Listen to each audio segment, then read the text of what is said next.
This video is going to be really dark. I don't know what's going on. I can't get anything to work. But it's also my October wrap up, so I guess it's a vibe, and we're going to roll with it. Hi, my name is Samantha. Welcome to my channel. These are the books that I read last month. I'm kind of excited about this because I really did not have a bad reading month at all. I got to read an arc. I read some spooky atmospheric books. I honestly just called it quits about halfway through the last week of October and did some mood reading because I was just like so not into reading vampire books for some weird reason.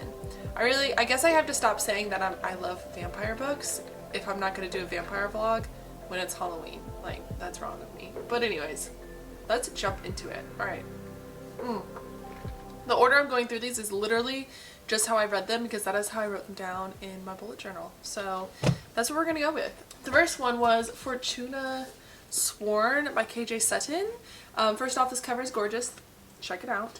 Secondly, this was only a 2-star for me. I think it was because it was a little bit too reminiscent of ACOTAR.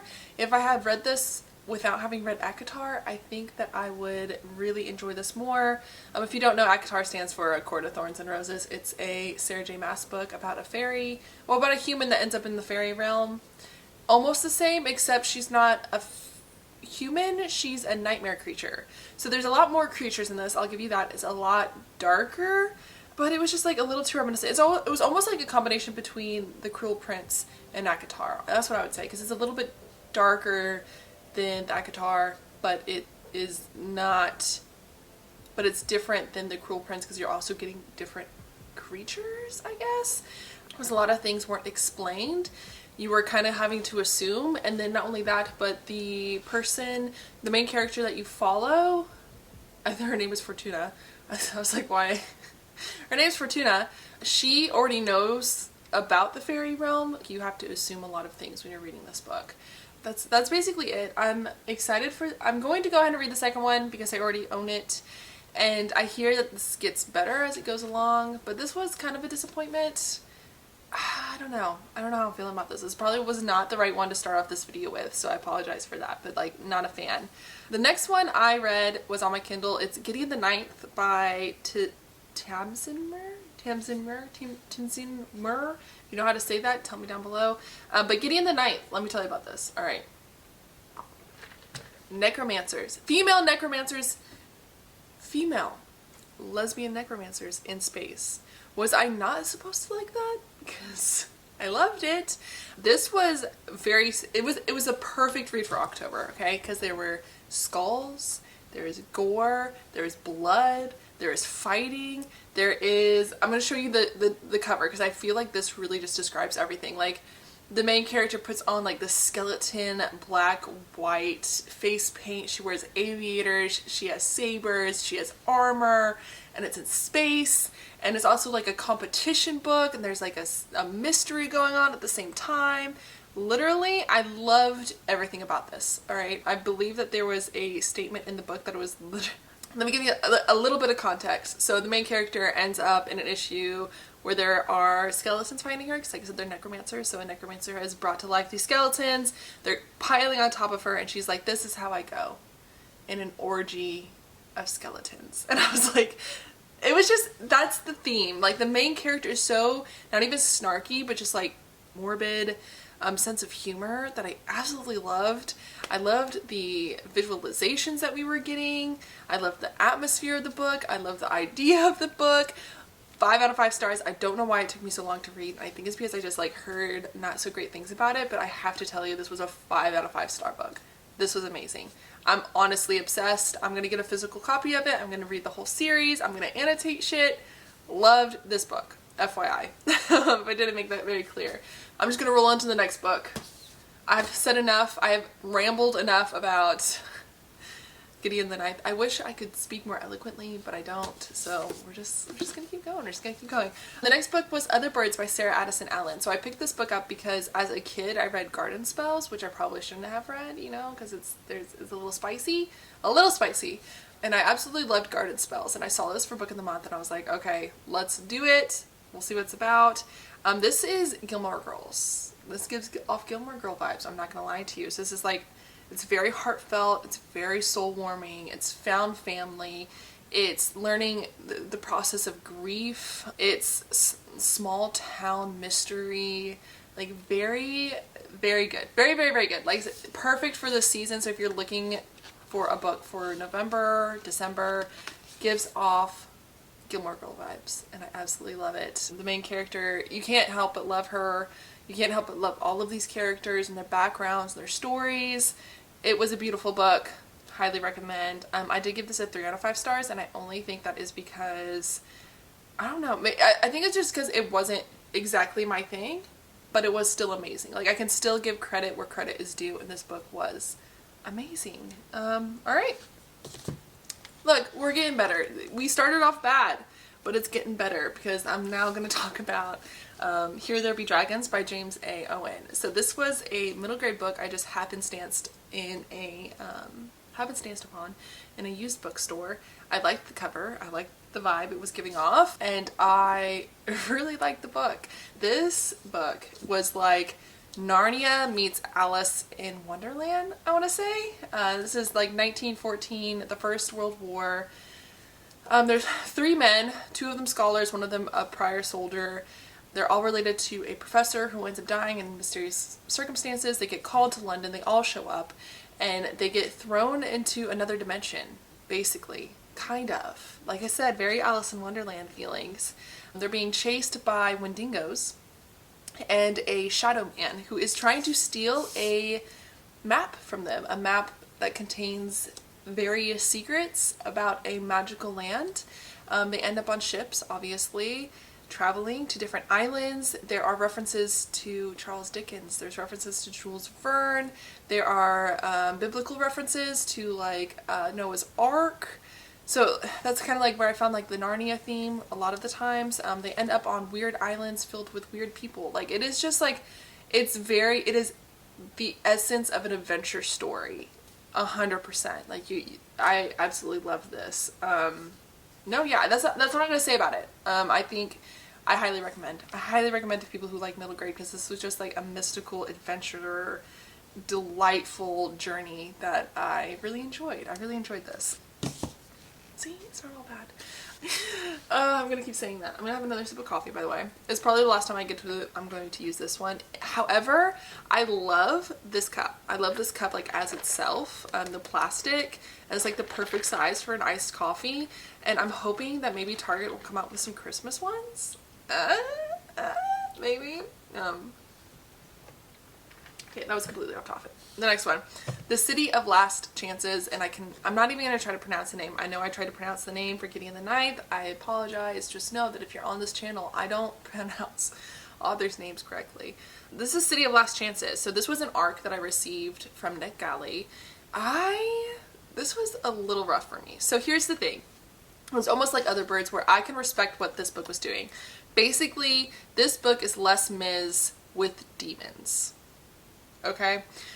You have a city who is very volatile politically, socially. There is a group of people who have occupied. People literally reference them as the occupiers.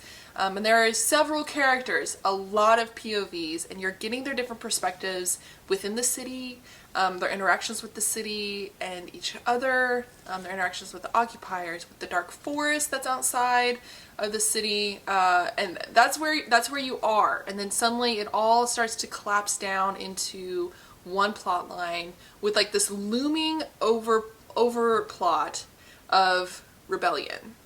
So here's what I'm gonna say. I didn't like it because it was long, drawn out. But that is a personal opinion.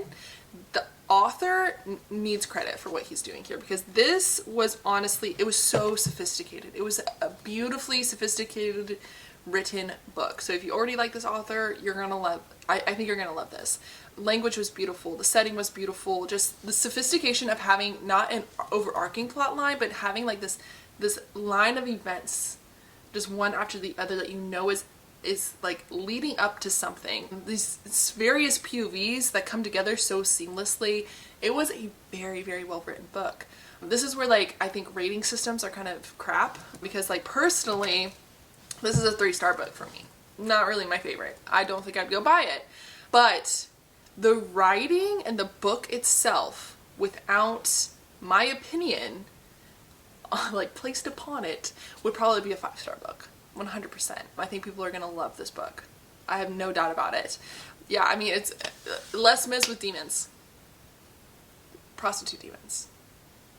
Summoned by witches in a brothel. Okay, so there you go. The next book, if you follow me on Instagram, you're gonna know about this book. The Giver of Stars by Jojo Moyes. I know I'm late to this. I know this was like this was the book of the month year finalist for 2019. This has been on my TBR since 2019. I cried 5 times, I think was the tally after all my Instagram stories. 5 times. I cried 5 times during this book. Oh my god, it was beautiful. I cannot believe I never thought about, I thought about never reading this. I thought about unhauling this several times. Kept looking at it and I was like, no, everyone loves it. Let me read it. Jojo Moyes is a really well-known author. People love it. Let me just read it. Just read it. It was so beautiful. There was like, so the thing that makes this beautiful, I'm sorry, my legs are falling asleep because I'm an old lady. The thing that makes this beautiful is these are like true heart moments. There are moments of just like pure, no walls, here's my emotions, you're my friend, let's support each other, we're trying to survive in this world. And like I see you moments, I guess, especially as a book lover as well. There's a lot of I see you moments in this book, and that's what really got me crying. If you don't know, this book is about a group of librarians. It's set in Depression era America in the Kentucky foothills. So already a very poor community, and now we got like a little bit of apparently a depressive area. I didn't know that. I did know that it was in Kentucky foothills. And there is a group of women who have been hired to take books to the outlying areas that are farther out, that aren't in the town, that are harder to get to.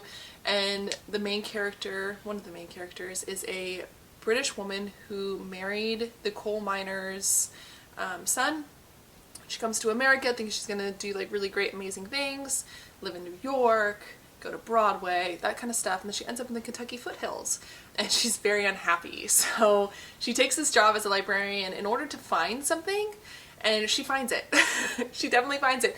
There's like this girlfriend group togetherness. Each of them has their own story, which is very heartfelt and very loving.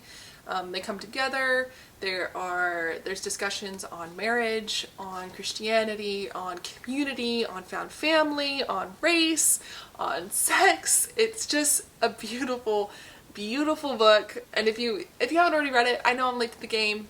Go ahead and pick it up. It's worth it. It's worth your time. Oh, that's the other thing. I listened to the audiobook. And here's the thing with this audiobook is I think it's the same person that narrated the Kristen Hanna books I read last year through the audiobook. And I love this narrator, and I need to just go ahead and go back to my library and look up her name because I want to listen to every book by her because I think it might just be her voice that makes me cry. It might be, but I highly doubt it. I really think it's just the writing of this book was just amazing. Yeah, there's a reason why it was a finalist, and I'm a dumb for thinking I was gonna unhaul that. This is gonna get passed around my family for sure. Okay, the next one. Yes, okay, so this was me this month. I'm rambling. This month was filled with a lot of anxiety and a lot of adult things and a lot of stressful stuff and just a lot of sad stuff. So I was going to start my vampire vlog. I figured I would start it off with Carmilla by Sheridan Le Fon. I thought that this was a nice short book. I'd start off my vampire vlog. Started to vlog and then I was like, screw this, I'm just gonna read whatever I want. But I did read this, and it's not because this was not bad, FYI. This was amazing. This was another 5-star read this month. This is pre-Dracula. This is what Bram Stoker kind of used as inspiration for Dracula. I think that's really a large statement anyways, because I feel like vampires were always a lore, were always a myth.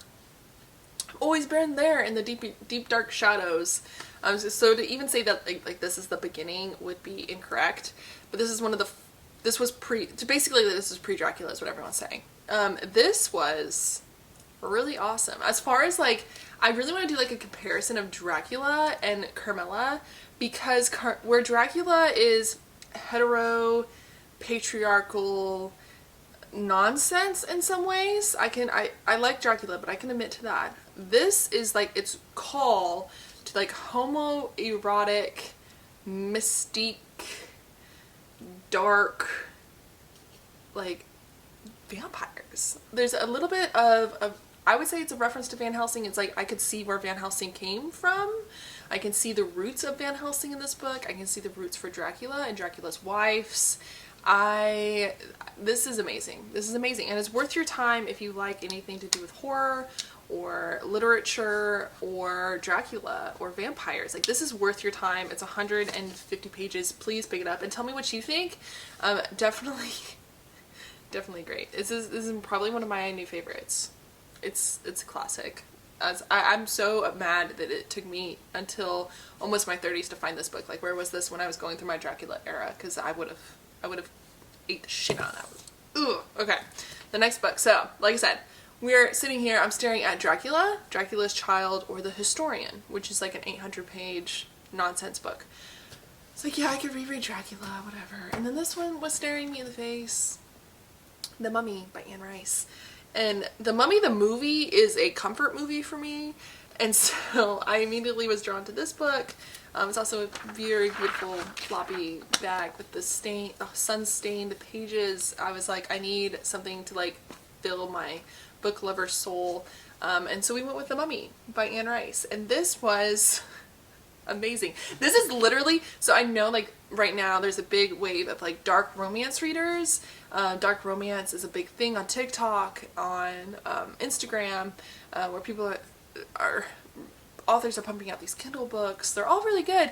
I think this is OG though. I'm not gonna lie to you. This has nothing to do with the movie, by the way, so don't pick this up thinking this has anything to do with the movie. I think I see some characters within the movie, but not really. This book, Ramses is the mummy that they find. He comes to life. And he is the hot bod. He's daddy, okay? He's daddy. Yeah. So that's where we are with this one. Anne Rice, I've never read anything from Anne Rice, so this is my first experience with Anne Rice, but I get it. I very much get it. I get why she was so popular. I need to pick up the Vampire Chronicles like ASAP. This was amazing. This was sexy. It was dark. It was just full entertainment. That's another thing. Don't come in thinking that this is some literary, like the piece of literature that everyone needs to read. This is not that Anne Rice. This Anne Rice is the dark romance Kindle section Anne Rice, and I freaking loved it. Ramses was amazing. The characters are all amazing. It was just gritty, dark romance entertainment. It's like I'm cheesing because it was just full entertainment. I loved it. I absolutely loved it. No, this was great. This is unadulterated entertainment. I'm done talking about it. All right, next one. This one's gonna be quick because this was the dun dun dun of the whole month. Funny You Should Ask by Alyssa Sussman. I can say that one. I think Alyssa. Tell me how I'm wrong about that. This was crap. I'm sorry. If anyone, this was not $17 worth. I paid $17 for this. For shame. I think it was because the cover was so pretty. This was crap. This was every single celebrity romance I've ever read. So it's basically about see how down I am right now. This was a bummer. This was a bummer. This is about a journalist who writes an article about a new James Bond actor that no one really wants to be James Bond. She writes a really amazing article. Her career takes off. And they meet up like 10 years later, and she's gone through a divorce. He's gone through a divorce. He's been to rehab. They revisit the night that they did the article. Apparently some shenanigans ensued that night. And they rekindle a romance between the two of them. I didn't like it. I didn't like it at all. The only thing that I can say is a redeeming quality is this is probably the best sex scene I have ever read. So I'll give it that. This was the best sex scene I've ever read. I might just mark the sex scene and then put it on my shelf. Like, this was a good sex scene. Other than that, not very good. Very blasé. Very whatever. Not anything special. Cover's cute. Sex scene was great. That's it. All right. That's all of the books I read. Those are all the books I read. Good Lord. For someone who says that they had a really bad month, it wasn't a bad month. It was just like I wasn't planning on reading a lot of these books, I think, and that's kind of like disappointing sometimes, because I do have a lot of books to read. But yeah, no, this wasn't bad. I'm gonna set them all up. All right. Anyways, if you've read any of these books, please tell me what your thoughts are down in the comments below.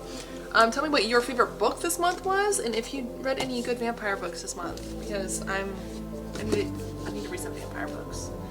I do. That was my bad. So here we are. Here's the stack. Wow, that's actually really heavy.